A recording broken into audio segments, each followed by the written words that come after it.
Welcome guys. GK एमस्क्यूज MK channel में आपका बहुत बहुत स्वागत है। सब्सक्राइब कीजिए जीके एमस्क्यूज एमके चैनल को और पाई रोजाना मल्टीपल चॉइस क्वेश्चन बहुविकल्पी पर्सन जो कि आपके एग्जाम पॉइंट ऑफ व्यू से बहुत ही ज़्यादा इंपॉर्टेंट है। हम डिस्कस कर रहे थे हारमोनी पार्ट सेकंड है। पहला पार्ट नहीं देखा है तो लिंक नीचे डिस्क्रिप्शन में दिया हुआ है, जिसमें हमने 1 to 20 डिस्कस कर चुके थे। ठीक है, और अब हम नेक्स्ट कर लेते हैं इसके बारे में चर्चा, ताकि आपके कुछ क्वेश्चन एग्जाम में बन जाए। हार्मोन और ग्लैंड यानी कि ग्रंथियाँ बहुत ही ज़्यादा इंपॉर्टेंट है। कोई भी एग्जाम हो गया 2-3 क्वेश्चन तो पक्का ही बनता है। ठीक है, चलिए शुरू करते हैं। निम्न में से किस कोशिका में इंसुलिन हस्तांतरित होता है? अल्फा, डेल्टा, तंत्रिका, बीटा। सो गाइस सिंपल सी बात है। देखो, इंसुलिन अग्नाशय तो सब जानते हैं ना, अग्नाशय पेनक्रियाज, अग्नाशय ग्रंथि होती है जिसमें कोशिकाएं होती है। अल्फा होती है, बीटा होती है, गामा होती है। ठीक है, और इनका सबका अपना अपना काम होता है। जैसे अल्फा का अलग है, बीटा का अलग है, गामा का अलग है। ठीक है, तो बीटा यहाँ इंसुलिन का उत्पादन करती है। फिर आपसे पूछ ले जाए अगर फिर पूछ ले जाए कि गामा क्या करती है, अल्फा क्या करती है, तो फिर आप क्या बताओगे? Gamma somatostatin hormone. ठीक है, और अल्फा कौन सा करती है फिर? ग्लूकागोन। ठीक है, क्या ये सही है? Glucagon, insulin, somatostatin. सो यहाँ पर आपसे क्या पूछा है? इंसुलिन स्रावित बीटा से होता है, तो ऑप्शन डी इसका करेक्ट हो जाएगा। इसी प्रकार अल्फा से भी पूछा जा सकता है और गामा से भी पूछा जा सकता है। चलो, डायबिटीज मेलाइटिस किस हार्मोन की कमी से होता है? डायबिटीज यानी कि मधुमेह, शुगर की बीमारी जिसको आप बोलते हो। ठीक है, किस हार्मोन की कम होने से होता है गाइस? इंसुलिन से, ग्लूकागोन से, या फिर थायरोक्सिन से, या फिर एक्सडाई। देखो गाइस, किसी भी हार्मोन की कमी से अधिकता से रोग होता है। ठीक है, सो यहाँ पर डायबिटीज मधुमेह के बारे में पूछा है। सो इसका राइट ऑप्शन है गाइस इंसुलिन। इंसुलिन का काम क्या होता है? शुगर को, ग्लूकोज को कंट्रोल करना। अगर मान लो इसकी कमी हो गई तो रक्त में तो ग्लूकोज काफ़ी सारा बढ़ जाएगा, यानी कि शुगर का लेवल बढ़ जाएगा, तो मधुमेह हो जाएगा। ठीक है, तो ये इंसुलिन की कमी से ऐसा होता है। चलो जाइए, काफ़ी अच्छे अच्छे क्वेश्चन है। आदमी के खंड के किस भाग को आउटू यानी कि एडम्स एप्पल कहा जाता है? बचपन में पढ़ा होगा ना।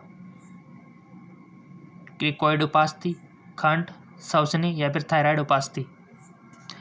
कौन सी ग्रंथि कहाँ पाई जाती है? लोकेशन पता होना चाहिए। मस्तिष्क में कौन सी होती है, गले में कौन सी होती है, हृदय के पास में कौन सी होती है, लीवर के पास में कौन सी होती है, स्प्लीन प्लीहा के पास में कौन सी होती है, जनन ग्रंथियाँ कहाँ पर होती है। ठीक है, सारी चीज़ें आपको पता होनी चाहिए। और उनसे कौन सा हार्मोन स्रावित होता है और उनका क्या फंक्शन होता है, बन गया आपका काम। कोई भी क्वेश्चन आ जाए आप ऐसे कर दोगे। ठीक है, आदमी के खंड के किस भाग को एडम्स एप्पल कहा जाता है? इसका राइट ऑप्शन हो जाएगा आपका ऑप्शन डी यानी कि थायराइड उपास्थि। थायराइड उपास्थि।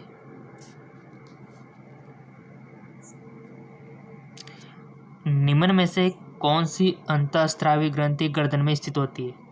निम्न में से कौन सी अंतःस्रावी ग्रंथि गर्दन में स्थित होती है? अग्नाशय, थायराइड, पीयूष, या फिर अधिवक्र, जिसको एड्रेनलिन भी बोलते हो, अधिवक्र। ठीक है, क्योंकि आधे वक्र पे होती है। वक्र सब जानते हो ना, गुर्दे, किडनीज। ठीक है, तो ये क्या यहाँ पर होती है। ठीक है, आधे वक्र पे, इसीलिए अधिवक्र बोल देते हैं इसको। निम्न में से कौन सी ग्रंथि गर्दन में होती है? तो होती है थायराइड। थायराइड सब जानते हो ना। चलो, शरीर में सबसे बड़ी अंतःस्रावी ग्रंथि निम्न में से कौन सी है? बताओ। थायराइड। गाइस एक ऑप्शन काट के कर लो, देखो बहुत सारी गलती करेंगे इसमें। थायराइड, पैराथायराइड, या फिर एड्रेनलिन, या फिर पिट्यूटरी। यहाँ पर इसको लीवर कर दो। यहाँ पर ऑप्शन लीवर दे दिया मान लो। फिर अब आपसे पूछा शरीर में सबसे बड़ी अंतःस्रावी ग्रंथि कौन सी होती है, तो आप टिक किस पर लगाओगे? या तो थायराइड पे लगाओगे, या पैराथायराइड पे, या फिर लीवर पे, या फिर पिट्यूटरी पे। बताओ, ईमानदार से बता दो, अपना डाउट यहीं क्लियर कर देंगे अपन। ठीक है, एड्रेनल की जगह आप ऐसा करो, लीवर कर दो। ठीक है, अब बताओ कौन सा सही है। लगा दिया होगा टिक। सो सिंपल, इसका राइट आंसर हो जाएगा आपका थायराइड। ठीक है, अब बहुत सारों तो यहाँ पे हमने ऑप्शन दिया था अभी लीवर का, तो उसको टिक किया होगा, जिसको नॉलेज थोड़ी सी कम है, ठीक है। लीवर पे टिक किया होगा सर आपने तो बताया जा कि सबसे बड़ी, बट दिमाग लगाना, यहाँ पर अंतःस्रावी पूछा है। लीवर बहिस्रावी होते हैं ना, बहिस्रावी, उनके लिए लीवर पे जाता है। अगर अंतःस्रावी पूछे तो फिर आपका थायराइड पे जाएगा। क्लियर? इसलिए आपको बेवकूफ़ बनाने के लिए यहाँ पर एग्जामिनर लीवर का ऑप्शन दे सकता है, और बहुत सारे लीवर भी करके आएंगे, बट ये मत करना। इसका राइट ऑप्शन क्या है? आपका थायराइड, ठीक है। तो इसलिए ऑप्शन दिया था आपके लिए। क्लियर? अगर अंतःस्रावी की पूछे तो आपको थायराइड करके आना है, अगर बहिस्रावी की पूछे तो लीवर करके आना है, सिंपल। चलो बढ़ो आगे। थायराइड ग्रंथि का स्थान कहाँ है गाइज? यकृत, गला, आंख, या फिर कोई नहीं। थायराइड ग्रंथि का स्थान, लोकेशन बताओ कहाँ पर पाई जाती है थायराइड? सो इसका राइट ऑप्शन हो जाएगा आपका गले में, ठीक है। अगला क्वेश्चन हाजिर है आपके सामने। थायराइड ग्रंथि से थायरोक्सिन स्रावित करने के लिए उत्तेजित करने वाला अंतःस्रावी हार्मोन कौन सा है? थायराइड ग्रंथि से थायरोक्सिन स्रावित करने के लिए उत्तेजित करने वाला अंतःस्रावी हार्मोन कौन सा है? TSH, FSH, या फिर LTH, या फिर ACTH। थायराइड ग्रंथि से थायरोक्सिन स्रावित करने के लिए उत्तेजित करने वाला अंतःस्रावी हार्मोन कौन सा है? सो गाइज वो है आपका TSH, ठीक है। थायराइड ग्रंथि से थायरोक्सिन स्रावित करने के लिए उत्तेजित, देखो थायराइड ग्रंथि को ये एक्शन देता है TSH, ठीक है। चलो, एक विशिष्ट हार्मोन को जिनकी कमी से गलखंड यानी कि गाइटर रोग हो जाता है, संश्लेषित करने के लिए किस अंतःस्रावी ग्रंथि को आयोडीन की आवश्यकता होती है? हाइपोथैलेमस को, पेनक्रियाज को यानी कि अग्नाशय को, या फिर थाइमस को, या फिर पैराथायराइड को? बताइए। इसका करेक्ट ऑप्शन हो जाएगा डी, थायराइड, ठीक है।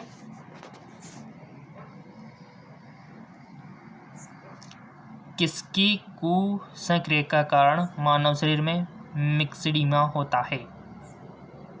अधिवक्र ग्रंथि, अग्नाशय ग्रंथि, यकृत, या फिर थायराइड? किसकी कुसंक्रियता के कारण मानव शरीर में मिक्सडीमा होता है? अधिवक्र ग्रंथि, अग्नाशय ग्रंथि, यकृत, या फिर थायराइड? इसका राइट ऑप्शन हो जाएगा आपका डी, यानी कि थायराइड, ठीक है। बढ़ो आगे। थायराइड ग्रंथि की सामान्यतः बनाए रखने के लिए नमक में आयोडीन किस रूप में मिलाया जाता है? KI, KCl, Br?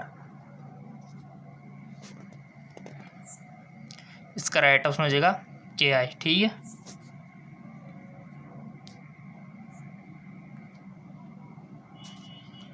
Next, grave का रोग किस कारण से होता है गाइज? थाइमस की अति सक्रियता, या फिर थायराइड की अति सक्रियता, थाइमस की अल्प सक्रियता, थायराइड की अल्प सक्रियता? ग्रेव का रोग, इसका राइट ऑप्शन हो जाएगा आपका बी, यानी कि थायराइड की अति सक्रियता। बढ़ो आगे। हार्मोन के रूप में कार्य करने वाले प्रोटीन का उदाहरण बताइए। हार्मोन के रूप में कार्य करने वाले प्रोटीन का उदाहरण? Trypsin, oxytocin, keratin, casein? Hormone के रूप में कार्य करने वाले प्रोटीन का उदाहरण? सो गाइस वो है आपकी ऑक्सीटॉक्सिन, ठीक है, इंपॉर्टेंट है। ऑक्सीटॉसिन का उपयोग आप जानते हो कि दुग्ध को स्राव कराने में और गर्भाशय के संकुचन में हेल्पफुल होता है ऑक्सीटॉक्सिन।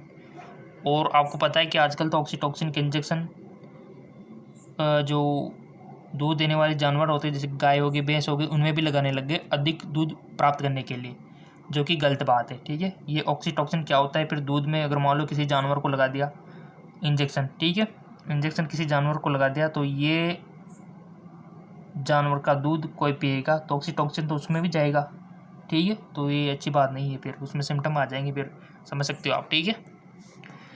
हार्मोन के रूप में कार्य करने वाले प्रोटीन का उदाहरण तो ऑक्सीटॉक्सिन है, तो इसका दुरुपयोग नहीं करना चाहिए। चलो, निम्नलिखित हार्मोन में से किसमें आयोडीन होता है? थायरोक्सिन, टेस्टोस्टेरोन, इंसुलिन या फिर एड्रेनालिन? इसका राइट ऑप्शन हो जाएगा आपका थायरोक्सिन। ठीक है,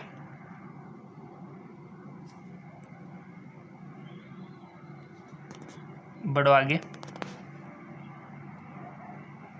हार्मोन का उदाहरण है ऑक्सीटोसिन, रेनिन, पेप्सिन मान सकते हो, ठीक है, और साइटोसिन। हार्मोन क्या है, प्रोटीन क्या है, एंजाइम क्या है, ये चीज़ आपको पता होनी जरूरी है। ट्यूशन कम लग रहे हो तो आपके लिए स्पेशल चैनल है एक और, जिसका नाम है जेके लॉन जॉब।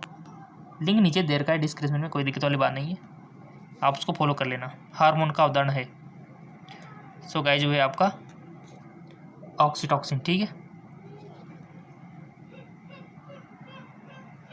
निम्नलिखित में से कौन सा एंटी डाययूरेटिक हार्मोन है? वेसोप्रिन, ऑक्सीटोसिन, एसीटीएच या फिर कॉर्टिसोन? निम्नलिखित में से कौन सा एंटी डाययूरेटिक हार्मोन है? सो गाइस वो है आपका वेसोप्रिन। ठीक है, नेक्स्ट, मानव शरीर में निम्नलिखित हार्मोनों में से कौन सा रक्त कैल्शियम और फास्फेट को विनियमित करता है? ग्लूकेगॉन, वर्धीकर हार्मोन या पेराटू हार्मोन या फिर थायरोक्सिन हार्मोन? मानव शरीर में निम्नलिखित हार्मोन में से कौन सा रक्त कैल्शियम और फास्फेट को नियमित करता है? तो इसका राइट ऑप्शन है सी, यानी कि पेराटू हार्मोन। कौन सा हार्मोन लड़ो हार्मोन कहलाता है? Insulin, adrenaline, oestrogen, oxytocin? Adrenaline कहलाता है लड़ो। ठीक है, मनुष्य में निम्नलिखित में से कौन सा आपातकालीन हार्मोन है? Thyroxine, insulin, adrenaline, progesterone? Simple adrenaline. ठीक है, निम्न में से कौन सी ग्रंथि वृद्धावस्था में लुप्त हो जाती है? यानी कि एज के साथ साथ लुप्त होती जाती है, और वृद्धावस्था में तो पूरी लुप्त हो जाती है, गायब हो जाती है। कौन सी? प्यूस, थायराइड या फिर पैराथायराइड या फिर थाइमस? सो गाइज वो है थाइमस, जो हृदय के पास में पाई जाती है। ठीक है, ये गायब हो जाती है और इसका काम क्या होता है? इम्यूनिटी पावर को बढ़ाना। तो ये इसलिए वृद्धावस्था में इम्यूनिटी पावर कम हो जाती है, क्योंकि थाइमस ग्रंथि भी गायब हो जाती है। फेसबुक इंस्टाग्राम पे फॉलो कर सकते हो गाइज, लिंक नीचे दे रखा है फेसबुक इंस्टाग्राम का, ताकि वहाँ पर कोई भी सवाल जवाब कर सकते हो। थाइमस ग्रंथि किस हार्मोन को पैदा करती है, उसे क्या कहते हैं? थायरोक्सिन, थाइमोसिन या फिर थायरोनिन या फिर कैल्सिटोनिन? थाइमस ग्रंथि किस हार्मोन को पैदा करती है? राइट ऑप्शन हो जाएगा आपका थाइमोसिन। और जो लिंक हमने बताया नीचे डिस्क्रिप्शन में दे रखे हैं।